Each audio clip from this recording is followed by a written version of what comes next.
Donc, bonsoir à tous. Bienvenue à cette séance spéciale sur le budget, l'adoption du budget de la ville de Baie-Saint-Paul. Merci d'être là. Déjà, notre dernier rendez-vous là, à la télévision pour cette année, pour l'année 2021. Pour débuter, je vais demander à M. Émilien Bouchard, qui est greffier à la ville, de procéder, là, s'il vous plaît, à la lecture de l'ordre du jour. Avis vous est par les présentes données par le sous-signé Émilien Bouchard, greffier de la ville de Baie-Saint-Paul, qu'une séance extraordinaire du conseil municipal de la ville de Baie-Saint-Paul est convoquée par M. le maire Michael Pilote pour le dépôt, la présentation et l'acceptation du budget 2022, ainsi que du programme triennal d'immobilisation pour les années 2022, 2023 et 2024, laquelle séance extraordinaire se tiendra lundi le 20 décembre à compter de 19h à la salle du conseil située à l'hôtel de ville de Baie-Saint-Paul au 15 rue Forgette à Baie-Saint-Paul. Lors de cette séance, il sera pris en considération spécifiquement les sujets suivants. 1. Ouverture de la séance. 2. Adoption de l'ordre du jour. En 3. Lecture, présentation et adoption du budget 2022.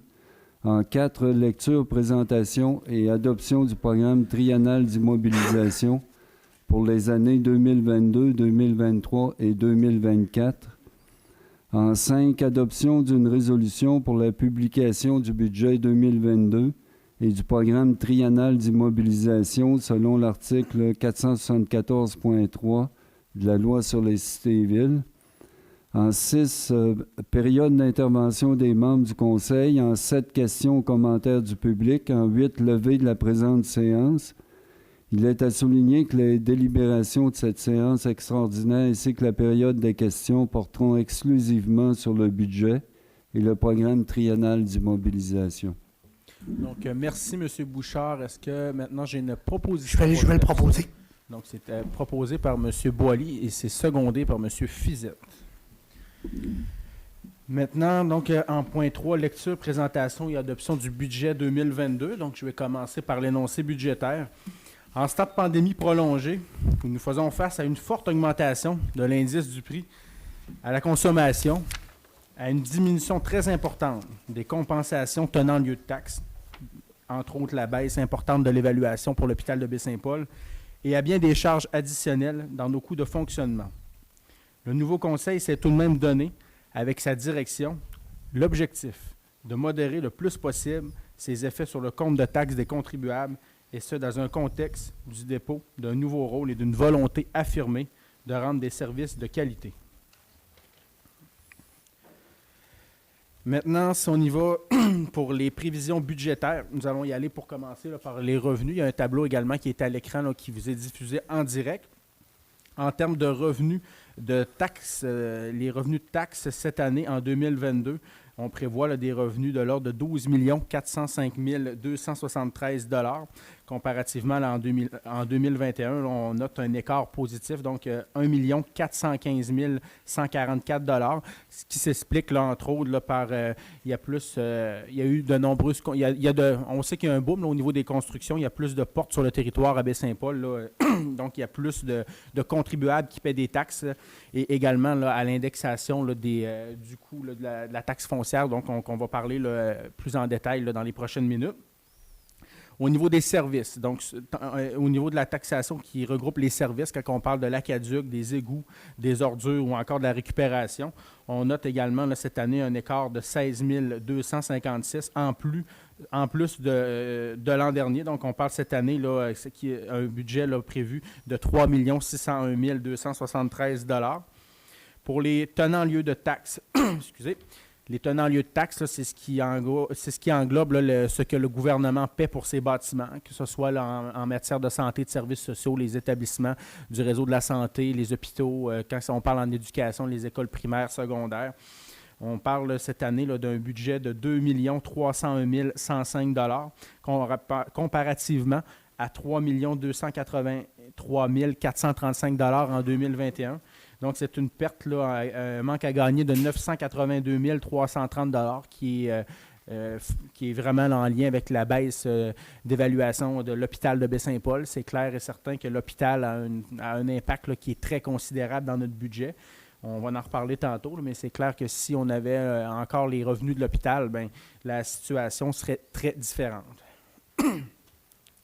Au niveau des autres revenus de sources locales, là, on parle de 37 490 $. C'est quand même un montant là, qui n'est pas très élevé. On parle de 2 685 de plus que l'an dernier.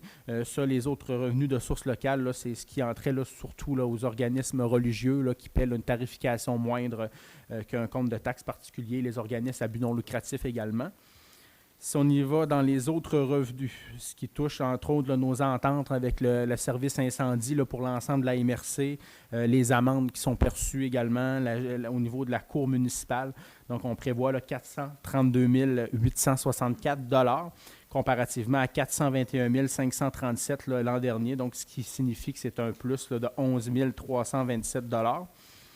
Dans les autres services rendus, ce qui touche là, entre autres là, notre programmation, là, ce qu'on offre là, comme service de loisirs, aussi là, au niveau là, des différents permis, les demandes de dérogation mineure, ce qui touche le service d'urbanisme.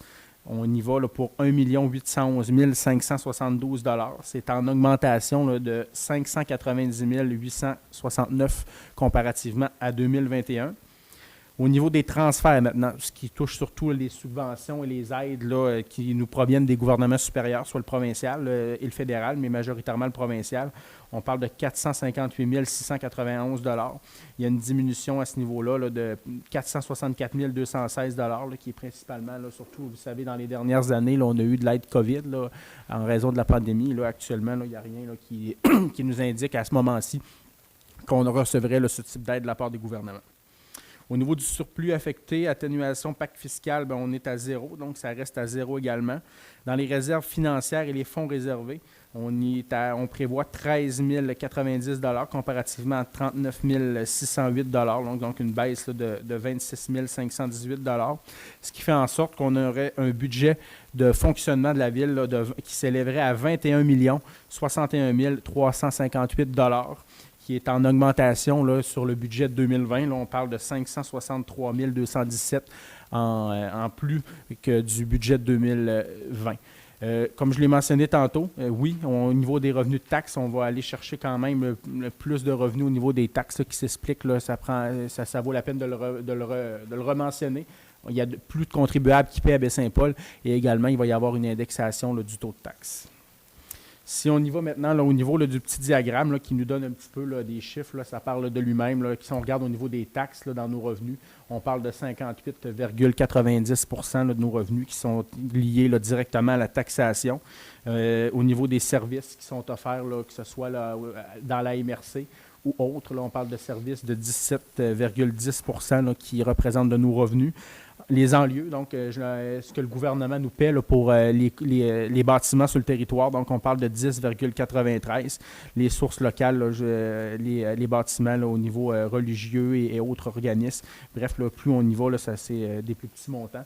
Et au niveau des transferts, 2,18 %. Donc ça fait le tour là, pour les différents revenus. Si on y va maintenant au niveau des prévisions budgétaires, lorsqu'on y va au niveau des dépenses de fonctionnement, lorsque cette année, les différents directeurs, les gestionnaires de services ont passé devant le conseil avec leurs demandes versus qu'est-ce qu'on a ce soir, là, il y avait près de 1,3 million d'écart, ce qui signifie que le conseil et la direction là, fait quand même des compressions budgétaires d'importance avant d'aller là, voir les citoyens et de vous demander encore là, de faire un effort supplémentaire. Bien, c'est clair que de notre côté, on se doit de rationaliser le tout et de voir là, si on est capable de couper de notre côté avant d'aller vous voir. Et c'est ce qu'on a fait. Là. Donc, il y a eu près, là, comme je mentionne, des compressions là, de plusieurs centaines de milliers de dollars, plus de 700 000. Principalement, là, ben, tous les secteurs, il n'y a pas une direction qui s'en est sauvée. Là. Chaque poste de la ville, chaque direction de service a dû faire des efforts. On parle surtout là, en matière de ressources humaines. Il y a eu quand même là, des coupures à ce niveau-là. Les heures d'opération aussi de certains projets. Là, si je pense au pavillon Saint-Laurent, il y a quand même là, ce qui avait été annoncé initialement qui allait être ouvert là, 7 jours sur 7 à l'année. Bien, ça ne sera pas le cas. Il va être ouvert, mais il va y avoir des heures là, qui vont être diminuées. On va vous donner plus de détails dans les prochains mois. Sinon, c'est ça. Je tiens par contre à mentionner que le service aux citoyens va toujours être présent. C'est clair et certain qu'il va y avoir des employés à l'Hôtel de Ville qui vont être là pour répondre à vos questions. Il va y avoir des gens qui vont être là chaque semaine aussi, que ce soit pour les poubelles, pour les ordures. Vos rues vont être déneigées. Il n'y a aucune crainte à avoir au niveau du service aux citoyens. On va être là et on va offrir le même service qu'on offrait dans le passé. Et le service aux citoyens est toujours une priorité pour l'organisation. Si j'y vais maintenant plus détaillé en administration générale, ça c'est ce qui englobe principalement là, tout ce qui se passe ici à l'Hôtel de Ville, que ce soit les dépenses directement du conseil municipal, de la direction générale, des communications, le service des finances, bref, majoritairement l'Hôtel de Ville, le service du greffe.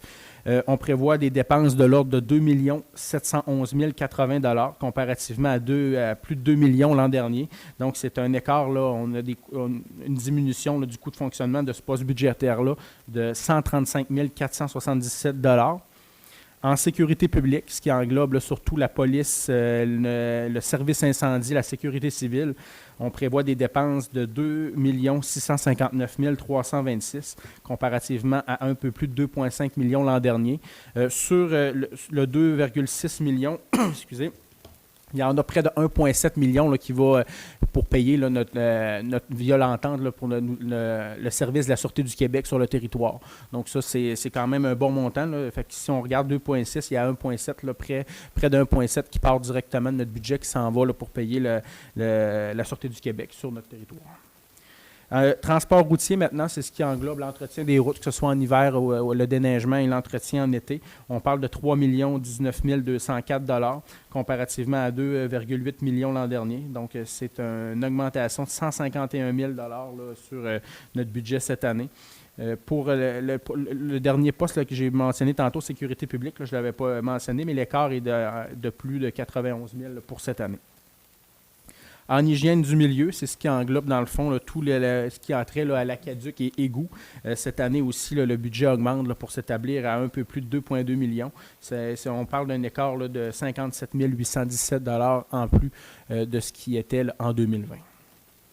Santé et bien-être, c'est ce qui regroupe là, vraiment là, notre entente là, qu'on a. On est partenaire, vous savez, de l'Office municipal d'habitation. Là, à Baie-Saint-Paul, on a 140 logements là, dans l'Office municipal d'habitation. Il y en a 119 excusez-moi, qui sont subventionnés.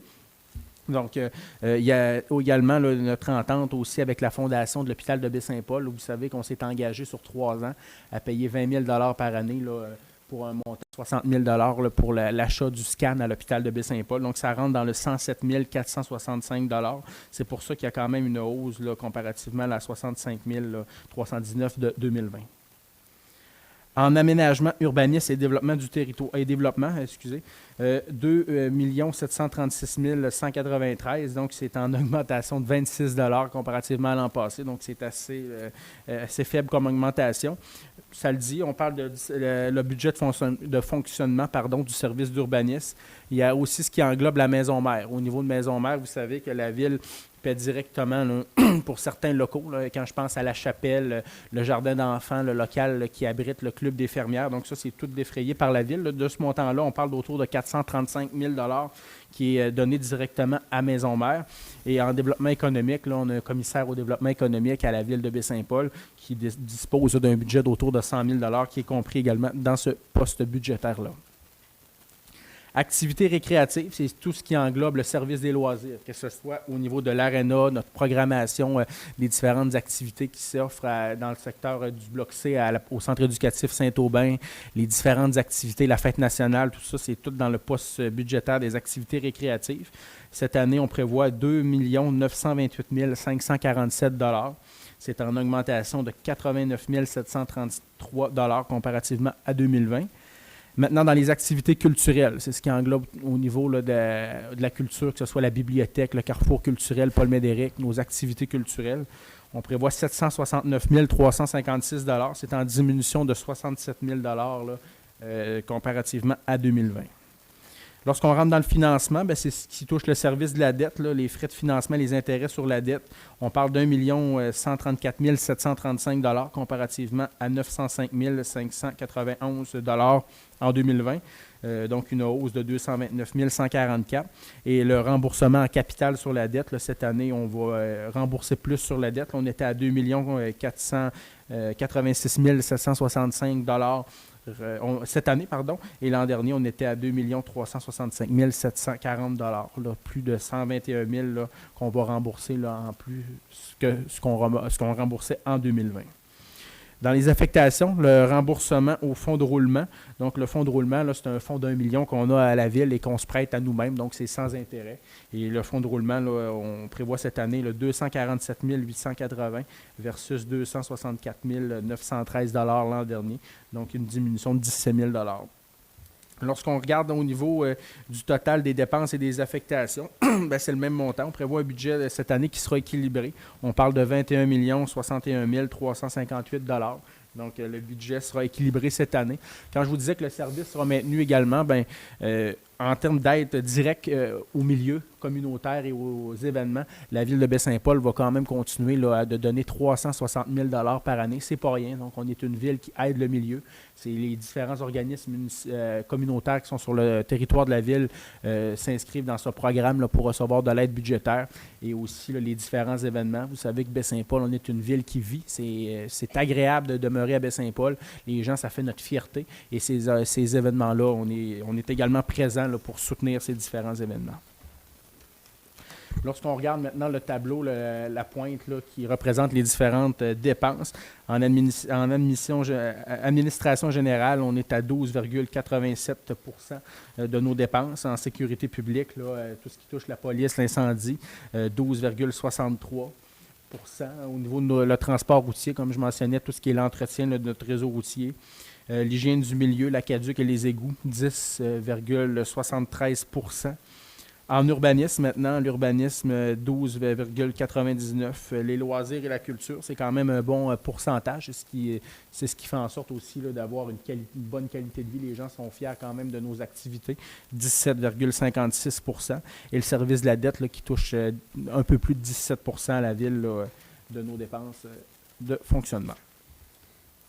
Lorsqu'on y va maintenant pour le taux de taxation et de tarification, donc le taux résiduel, qui est le taux résidentiel, là, cette année s'élèvera là, à 0,8887 du 100 $ d'évaluation, comparativement à 0,8712 l'an dernier.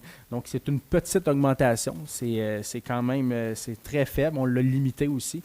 On sait que cette année, là, avec les différents l'indexation là, de l'indice des prix à la consommation, là, c'est beaucoup, c'est très élevé. On s'est quand même limité. Si je peux donner aussi là, juste un autre exemple, là, je ne les mentionnerai pas tous, là, mais au niveau du commercial, on parle de 1,6748, alors que l'an dernier, c'était 1,6418. Donc, c'est vraiment le taux de taxe qui va être appliqué là, du 100 $ d'évaluation. Lorsqu'on arrive dans les tarifs maintenant, dans la tarification, il y a une baisse cette année. Là. Au niveau de l'aqueduc, on parle de 293 $ là, au résidentiel qui va être chargé. Ça, c'est le même prix pour tous les contribuables qui sont résidentiels. Au niveau du résidentiel, l'an dernier, on était à 309 $. Donc, pour les services d'aqueduc, c'est une baisse de 16 $ en 2022. Pour les égouts maintenant, c'est 320 $ qui vont être chargés pour les égouts en 2022, alors que c'était 329 $ en 2021, ce qui fait en sorte que c'est une baisse de 9 $ pour les égouts. Pour les ordures, maintenant, il y a une augmentation de 4 $ pour les ordures. C'est 164 alors que c'était 160 l'an dernier. Et récupération, on parle aussi d'une augmentation de 2 $, donc 72 $ versus 70 $ l'an dernier. Ce qui fait en sorte que, si on regarde maintenant là, la répartition, là, ça c'est pour chaque dollar de taxe foncière. Ce n'est pas des pourcentages, c'est vraiment en termes de cents, de sous, de chaque dollar qu'on paie là, en termes de la taxe foncière. Donc, pour chaque dollar qu'on investit en taxe foncière, il y a 17,72 sous qui s'en vont. Là, c'est la partie qui est en rouge dans le haut, qui s'en va directement dans les activités récréatives. Il y en a 4,77 sous qui s'en va dans l'administration générale. Dans la dette, on parle de 18,35 sous dans la partie qui est en bleu.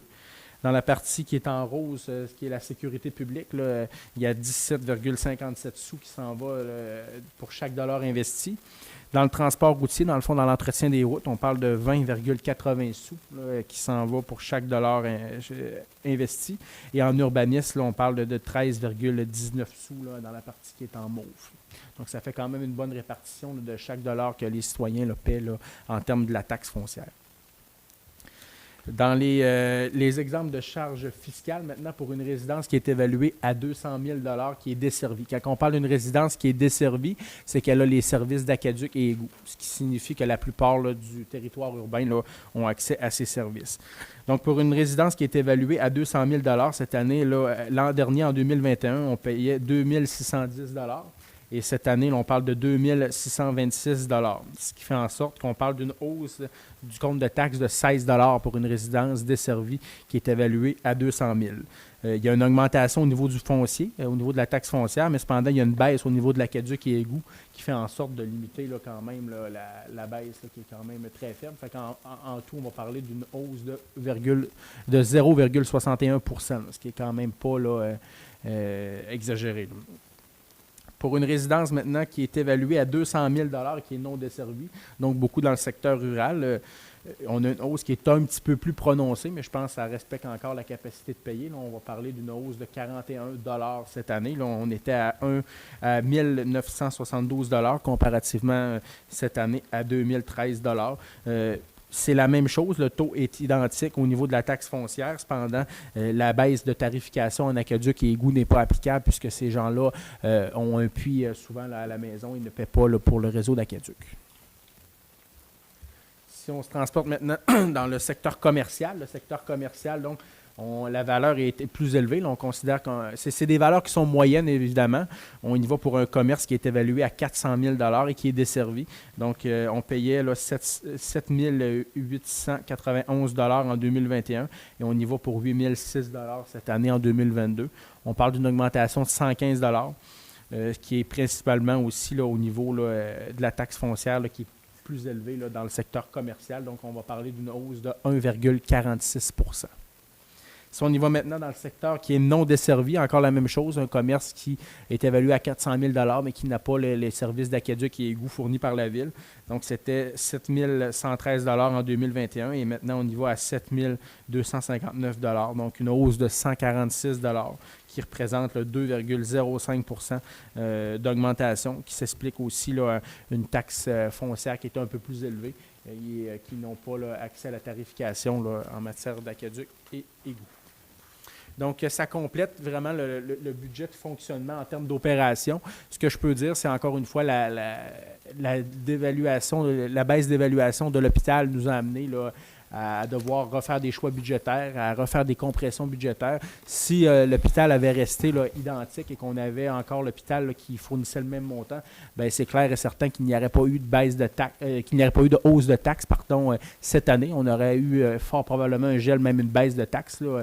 Il y a quand même plusieurs contribuables nouveaux là, sur le territoire de la ville de Baie-Saint-Paul et c'est près d'1 million là, de manque à gagner qu'on a et advenant qu'on aurait eu encore ce million-là, bien, c'est clair que la situation budgétaire aurait été différente pour la ville de Baie-Saint-Paul. Donc, ça fait le tour maintenant pour la lecture et présentation du budget.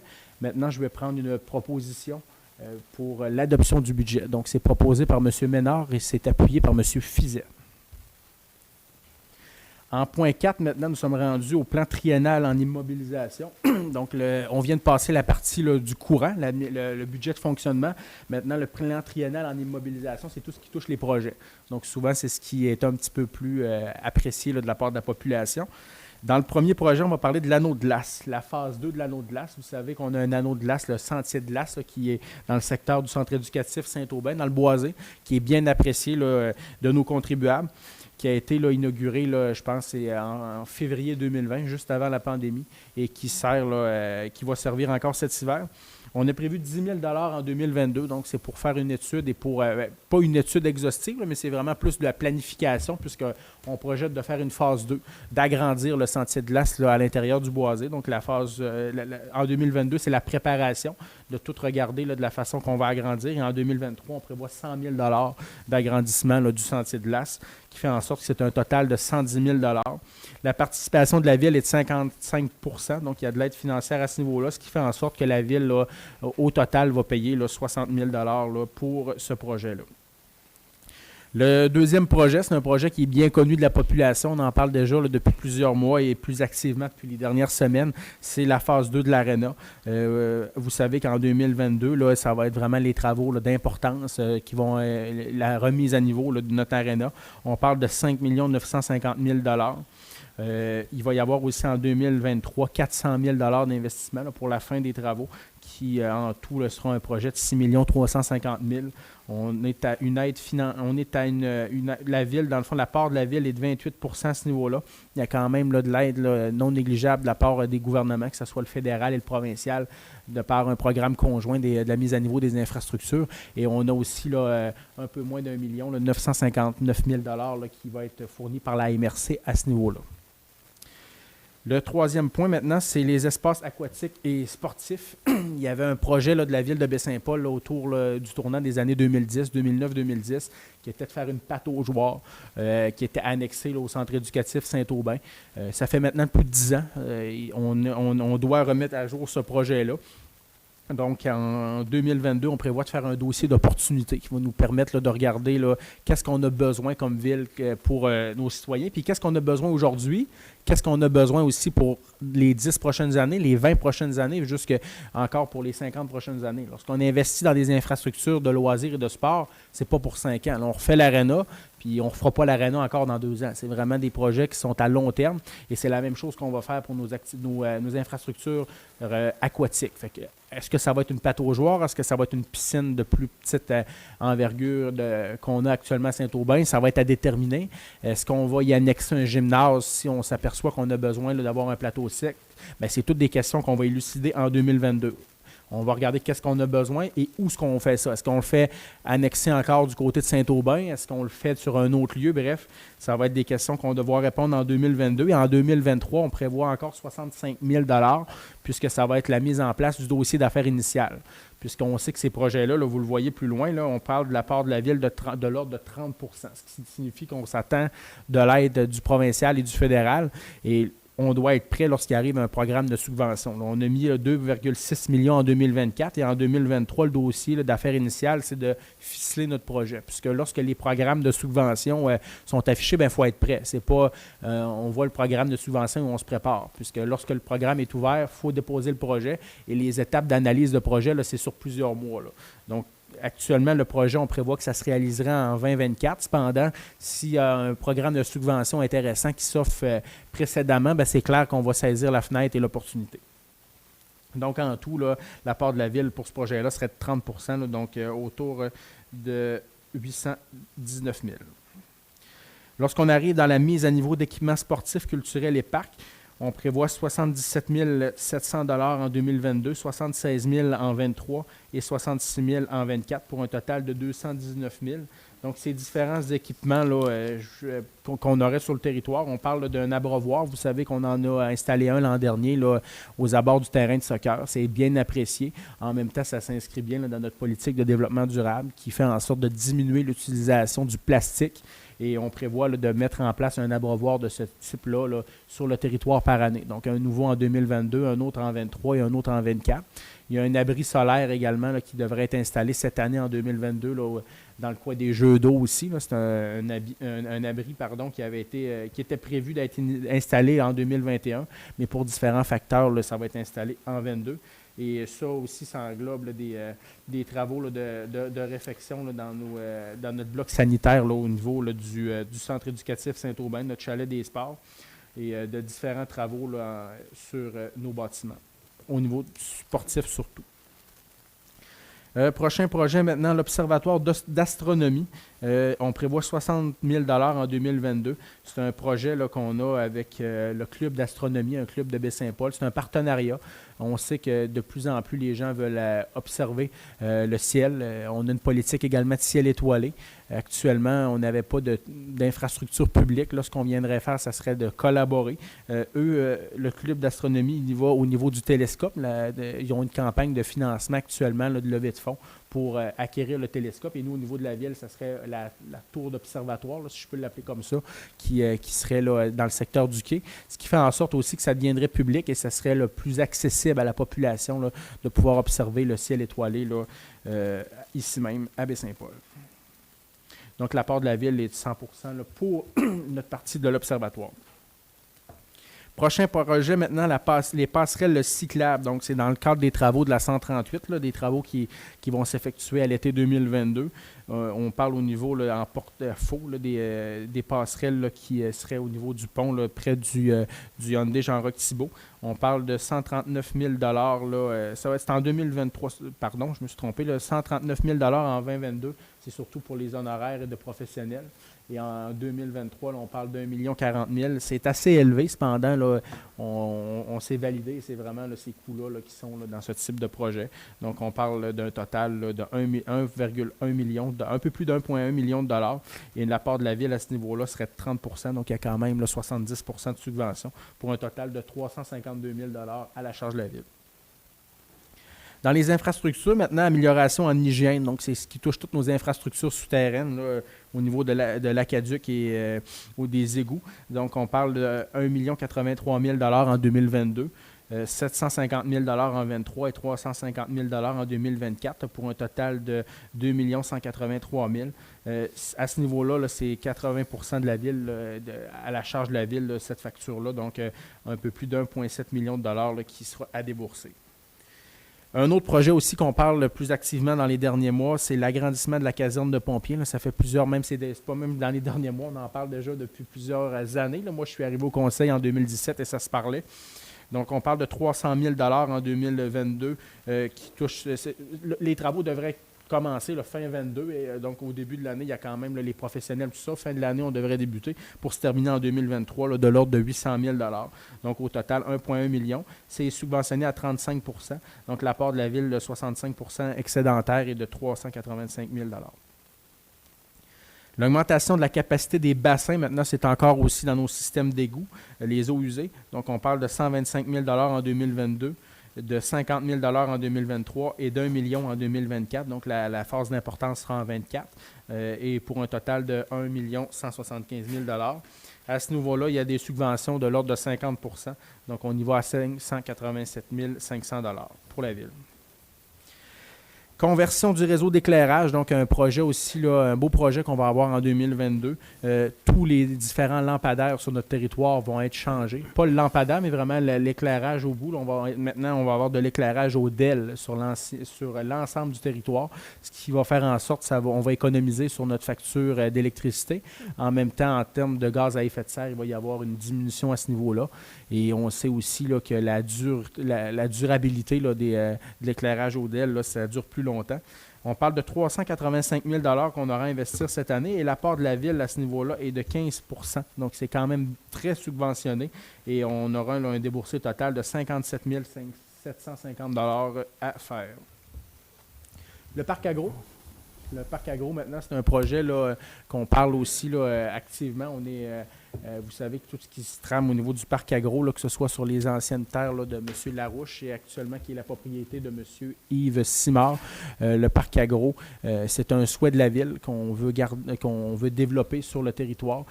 En 2022, on parle de 1 760 000 $. C'est surtout là, en termes de développement au niveau des infrastructures souterraines et les rues.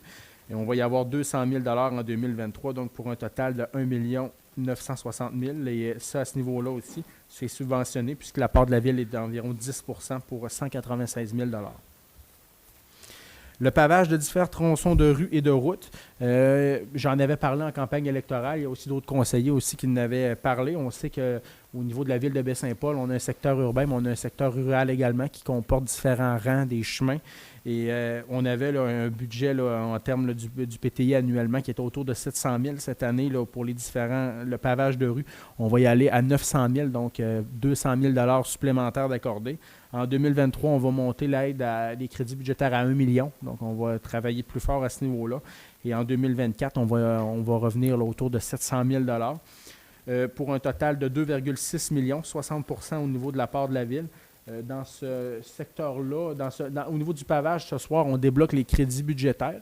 maintenant, en 2022, en début d'année, on va y aller avec un calendrier, avec une planification des différents tronçons routiers qui vont recevoir là, des travaux. Donc, ce soir, on n'y va pas. Là, est-ce que c'est tel chemin qui va être fait? Est-ce que c'est autre? Tout ça. Ça va être vraiment en début d'année prochaine qu'on va être capable de bien étayer les différents chantiers routiers qui seront en opération dans les prochaines années sur le territoire de la ville de Baie-Saint-Paul. Mais je tiens à rappeler que les gens qui habitent le secteur rural de notre ville ne seront pas oubliés, qu'il y a quand même des investissements majeurs là, pour les prochaines années qui sont prévus à ce niveau-là. Réfection des rues Leclerc, Ménard et de Lillet. Donc ça, c'est sans compter la part du ministère des Transports.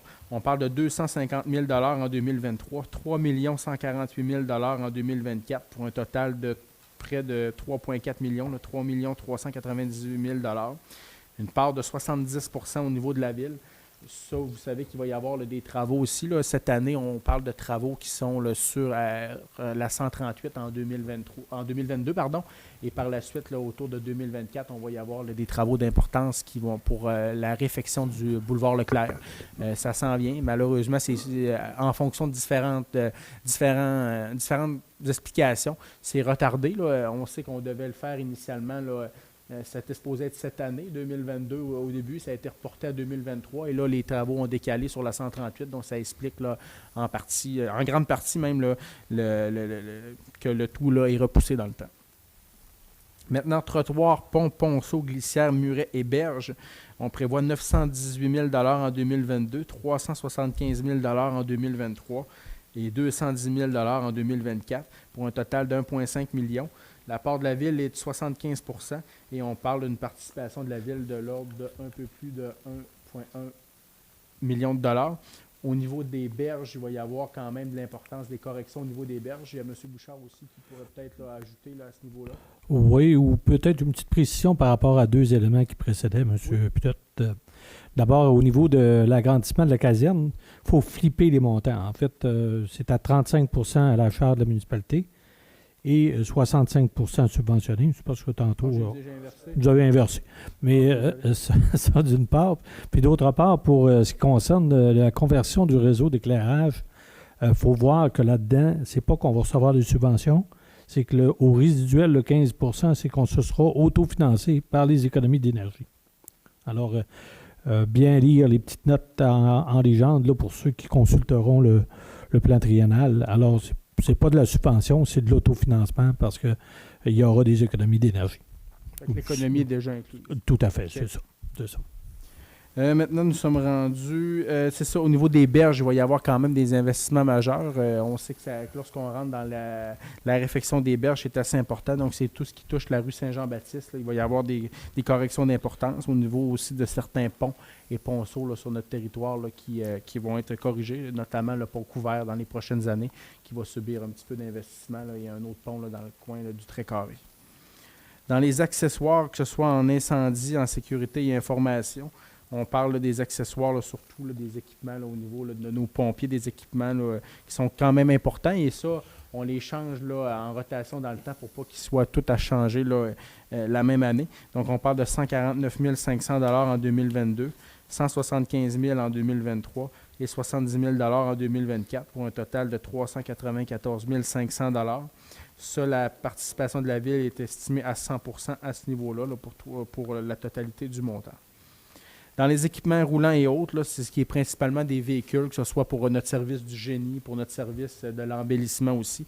On aura le 152 000 $ qui est prévu en 2022, 210 000 en 2023 et 150 000 $ en 2024, donc pour un total de 512 000 $.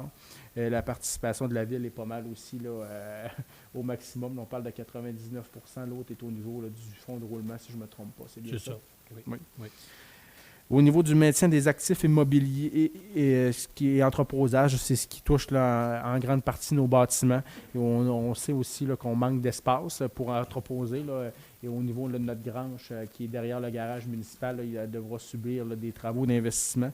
On parle de 480 000 $ en 2022, 130 000 $ en 2023 et un autre 130 000 $ en 2024 pour un total de 740 000 $.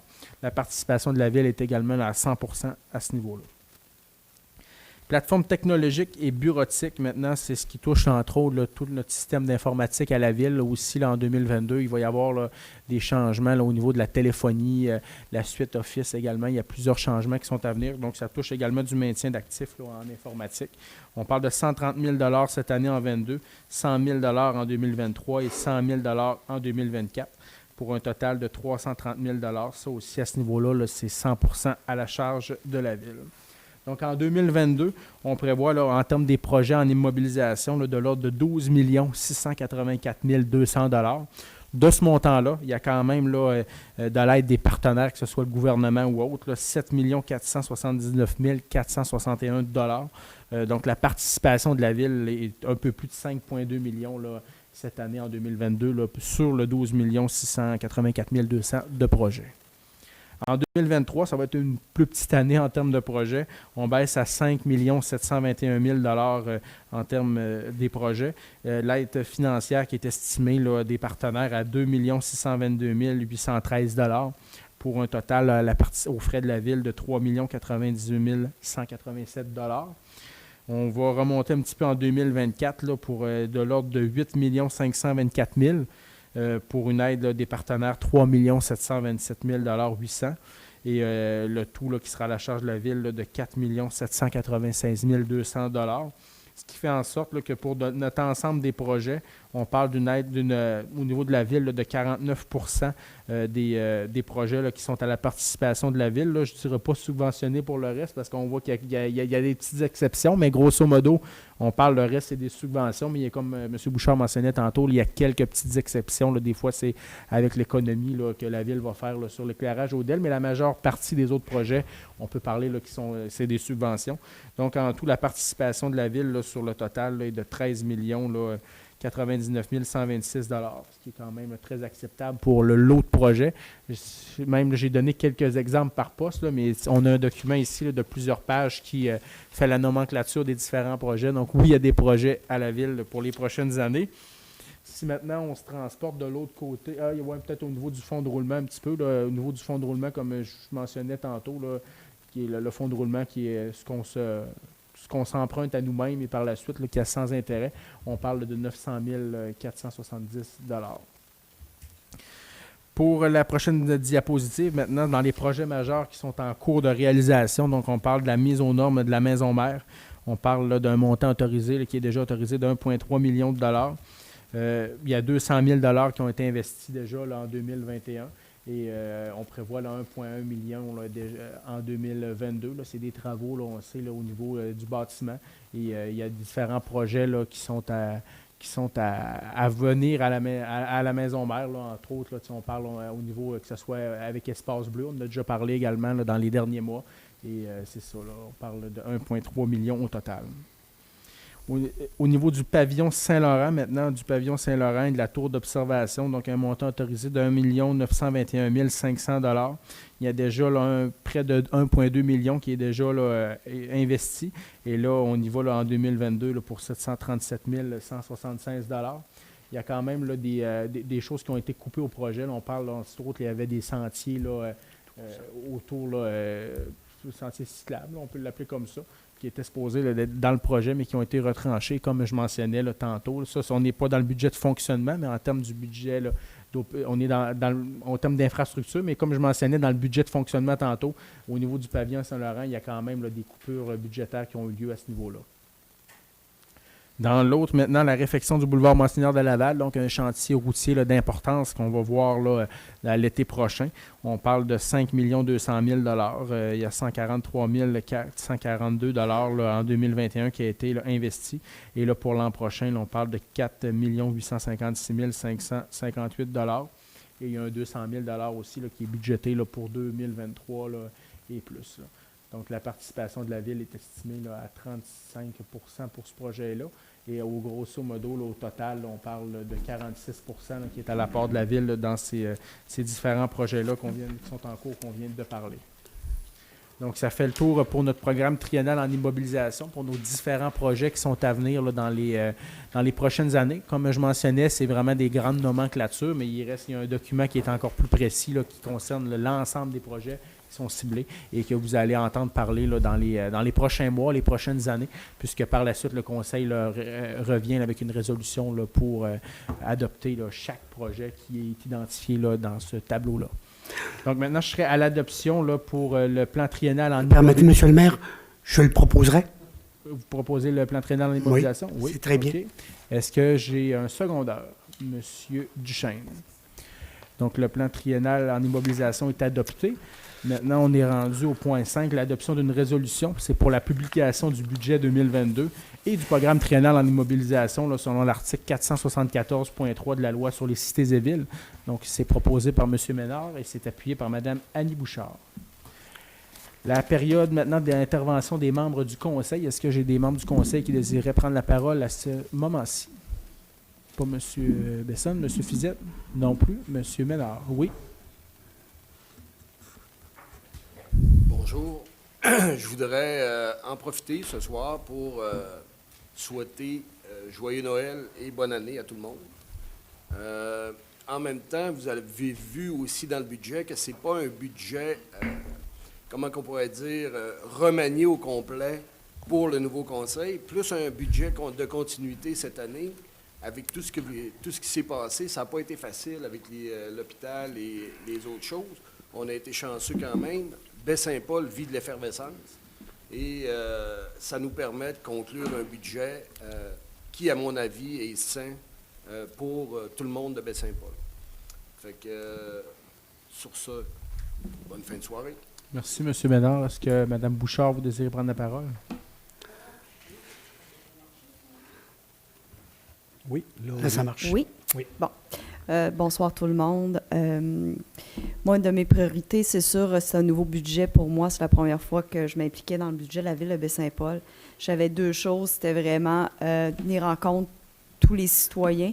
C'est-à-dire que, puis je l'ai répété plusieurs fois à mes collègues, ils vont être tannés de m'entendre, mais ils n'ont pas fini de m'entendre.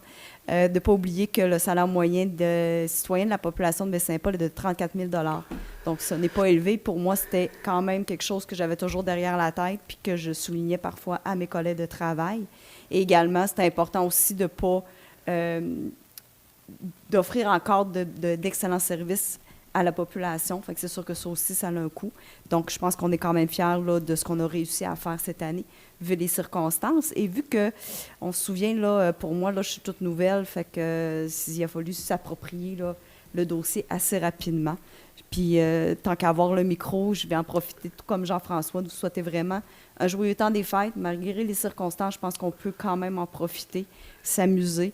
C'est super important. Puis la bonne année, bien, on s'assoitera probablement l'année prochaine. Fait que merci. Bonne soirée. Merci, Mme Bouchard. M. Duchesne? Donc, moi, j'en suis personnellement à mon 21e budget. Donc, je sais de quoi je parle à peu près. Pour vous dire que c'est pas toujours facile quand on fait un budget de cet ordre-là, parce qu'on joue avec les deniers des contribuables. Je félicite les nouveaux élus, parce qu'ils ont vu que c'était un travail important, fastidieux, et ils ont eu une écoute, je pense, importante sur la confection en un mois. En un mois. Pas facile, un mois.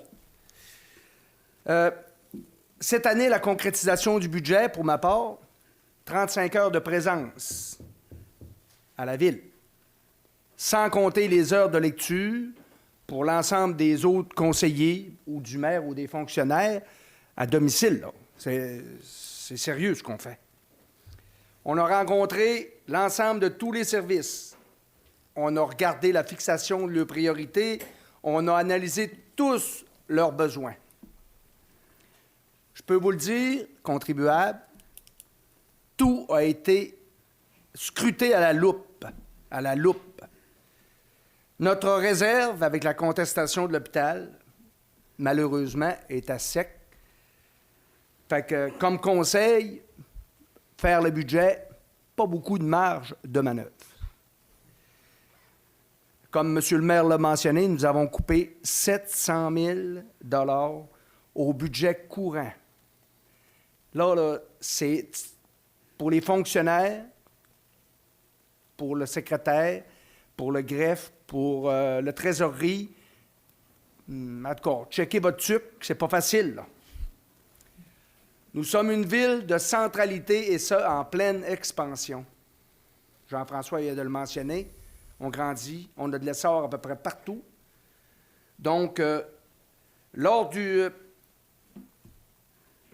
dernier, nous avons eu beaucoup de transactions immobilières. On regarde ce qui se passe au niveau des achats de maisons, des transactions, et on nous dit qu'en 2022, il va y en avoir encore davantage selon les agents immobiliers. C'est bon signe pour nous.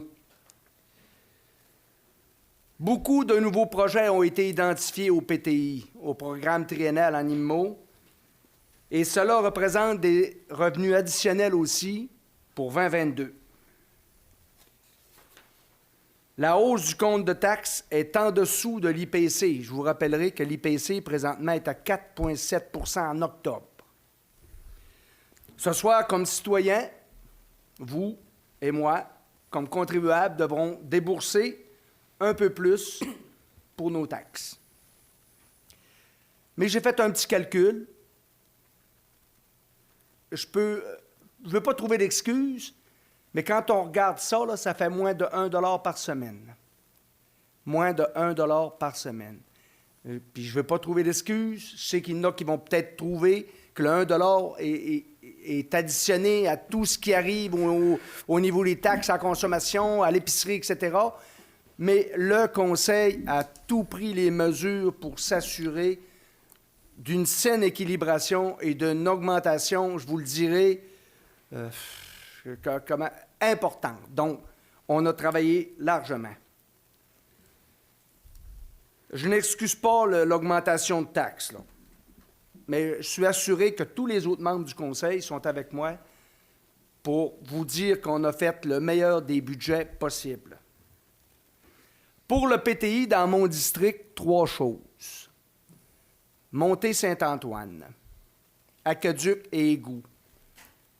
Vous n'êtes pas au PTI, mais je ne vous ai pas oublié. Cette année, l'analyse et une mise à jour du dossier sera faite pour revenir l'an prochain.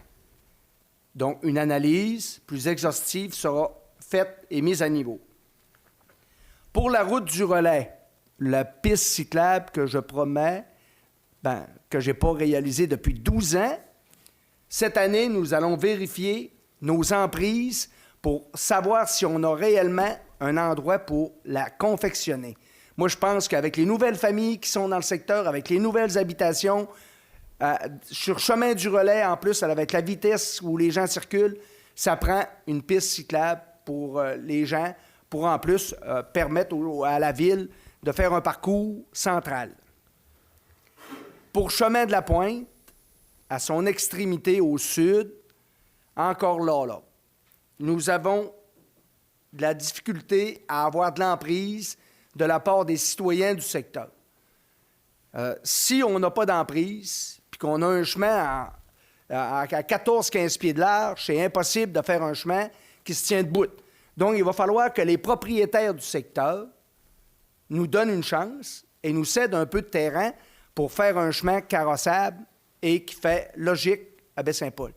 Donc, je vous remercie de votre attention.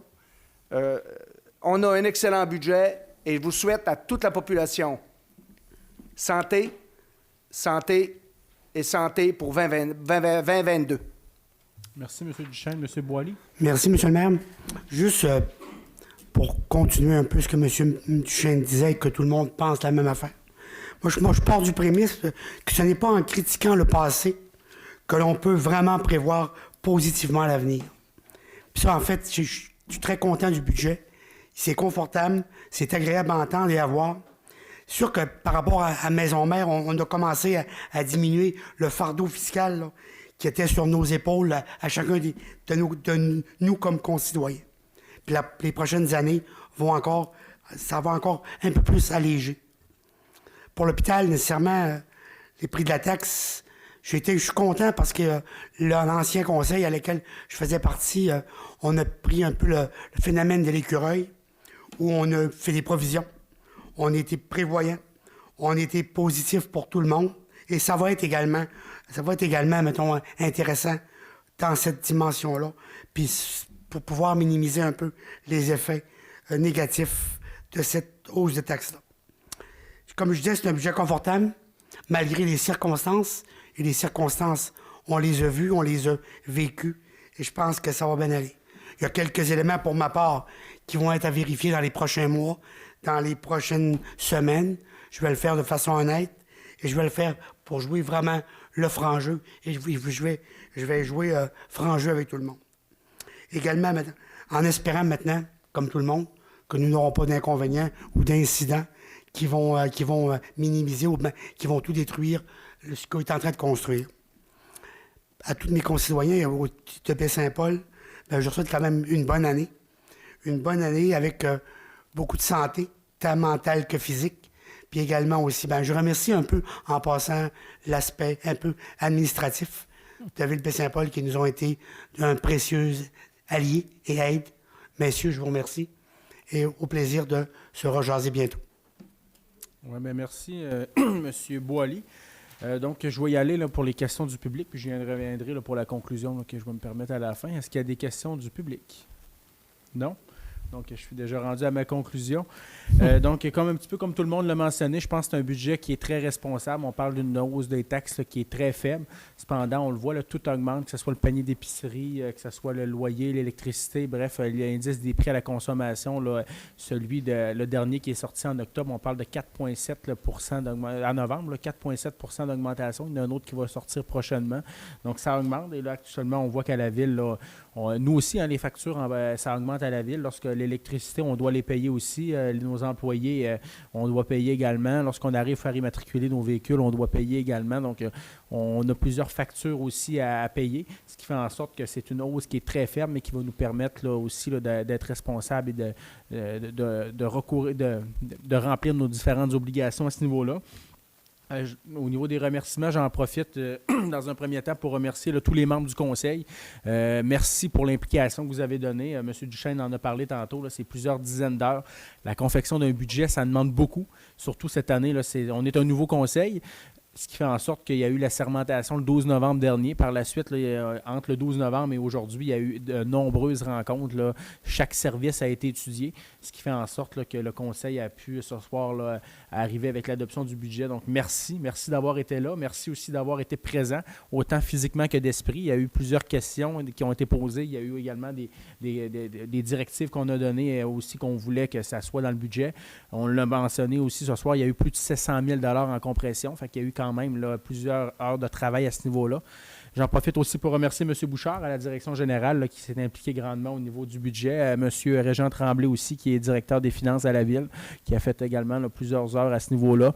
L'ensemble des directeurs, tous les directeurs de la ville ont passé devant le conseil, ont également là, travaillé aussi là, dans la confection là, pour présenter leurs demandes budgétaires. Fait que je les remercie également. Ce n'est pas un exercice qui est facile, surtout des fois quand on présente des demandes et par la suite que le conseil dit non, que la direction aussi dit non. Mais on est là pour ça, on est là pour faire des choix, on est là pour administrer la ville, prendre les meilleures décisions.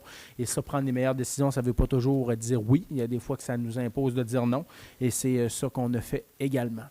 Pour maintenant mes vœux, donc je vous souhaite également à tout le monde aussi là, de passer de joyeuses fêtes. On sait que c'est un contexte qui est différent, qui n'est peut-être pas différent tant que ça que l'an dernier, mais qui est différent là, de la coutume habituelle, d'être prudent dans le temps des fêtes, de faire attention. On est dans une pandémie là, qui continue. De respecter le plus possible les règles de la santé publique. La COVID, il y en a également dans Charlevoix. Il faut faire attention. Oui, il y a des tests rapides là, qui viennent de faire leur sortie dans les pharmacies, mais ça ne vient pas tout régler. Donc, il faut quand même encore là, continuer là, d'être positif malgré cette histoire-là. Je vous souhaite la santé. C'est mon seul souhait que je vais souhaiter, puisque sans la santé, c'est difficile d'avancer, comme je dis souvent, mais avec la santé, c'est le prérequis pour avancer. Donc, je souhaite la santé à tout le monde. Le repos aussi. Et je vous mentionne qu'on nous, le conseil, on va reprendre exceptionnellement en janvier. Là, ça ne sera pas le deuxième lundi du mois. On va reprendre le troisième lundi du mois. Donc, à partir du 17 janvier, on va reprendre le conseil. Donc, la prochaine assemblée, lundi soir, le 17 janvier. Sur ce, encore une fois, de joyeuses fêtes et je vous souhaite une belle année 2022. Merci bien. Bonne soirée. Ah oui, j'ai oublié.